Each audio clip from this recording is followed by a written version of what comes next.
Yo, what is up? Welcome back to the Dewan Moore Show. I am your host, Dewan Moore. This is another episode of Cannabis Gazette. Let's get that out of here. We're going to be covering some cannabis news. Actually, this cannabis news is local and close to heart because I'm a fellow Ohioan. And with that being said, this content is not created or intended for children. We're going to fire up.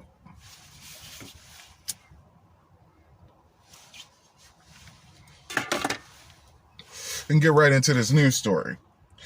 Another push to ask Ohioan voters to legalize marijuana for recreational use emerged Monday when a group filed initial paperwork with the state attorney general office. Quote, regulate marijuana like alcohol, unquote, submitted petition wording. The first step of many to qualify the statewide ballot. The proposal would legalize marijuana for adults 21 and older, allowing home growing of up to 6 plants, including 3 mature flowering plants, allowing individuals to possess up to 1 ounce, and requiring the state to regulate the industry substantially like it does alcohol. It would prohibit public use, and private property owners would be allowed to prohibit use.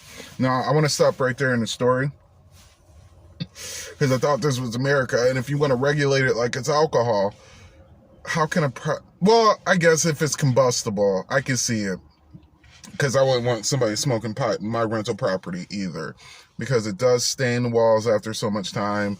It does leave a scent that gets into the walls, into the floor, and blah, blah, blah, blah, blah, blah, blah. So I guess I can understand being prohibited from smoking on private properties, such as private rental properties. So I will let that one go. Attorney General Dave Yost has 10 days to determine if the petition wording is fair and accurate.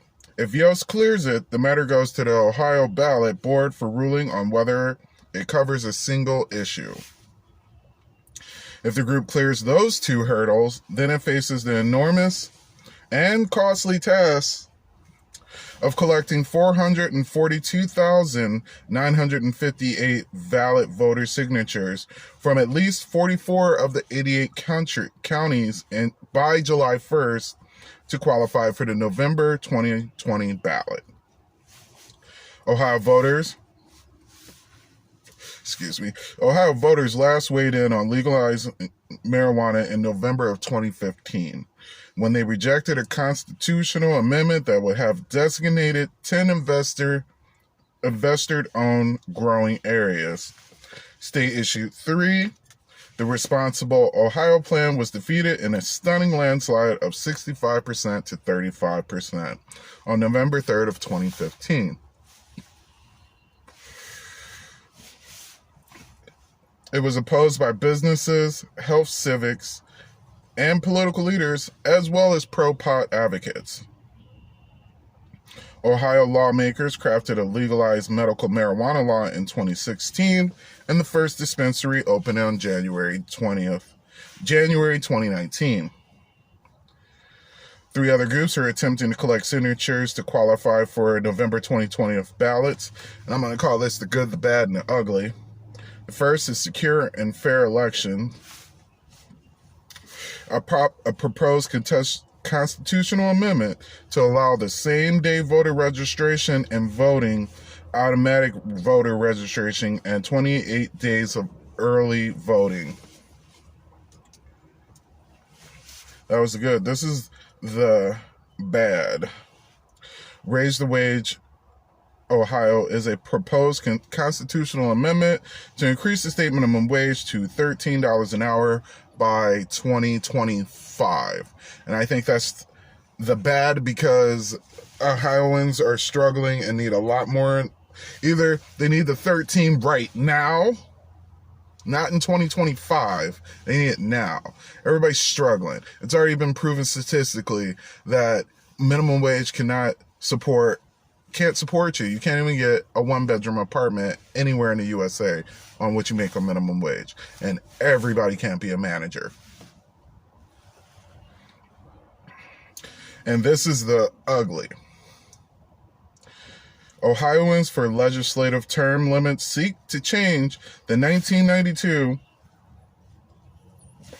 voter-approved term limits on lawmakers from 8 consecutive years in the same chamber to 16 years in the same chamber. And here's my thing.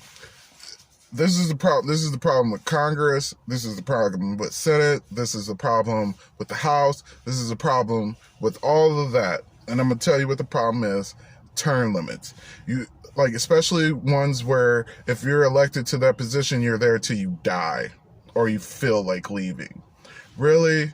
I mean, you have people serving that have been serving for 30, 40, 50 years. Times have changed and shall continue to change, yet these people's mindsets are usually always stuck in the time frame of which they came up. So how can you progress further if you're dealing with people that there's no rotation of ideas, no rotation of people with fresh new ideas? So that's why, in my opinion, I think that last one is ugly. There's no reason why someone should be sitting in a chamber for 16 years. That's just not right. Term limits should be 2 to 4 years, 4 years at the max. And once you serve, you go back to being a regular citizen. Being a career politician is the problem. It's just a problem. If you think that more career politicians should have term limits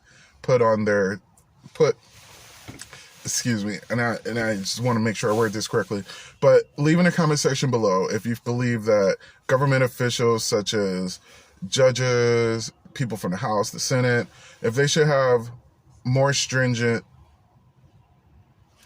so sorry, that's this. If they should have, you know what I mean, they should only be able to serve 2 to 4 years and then be out and go back to being a regular citizen, and then someone else is called upon to hear their ideas and views and so on and so forth. Like I said, let me know in the comment section below what you think. Ring the bell, smash the thumb up, subscribe, share this with your friends. These don't do as well as like my THC oil reviews. So if you can share this on Twitter, Facebook, anywhere you can share this, share it with your 420 friends, especially if you're in Ohio. Let's make this go viral in Ohio. And I will see you guys next time. Peace.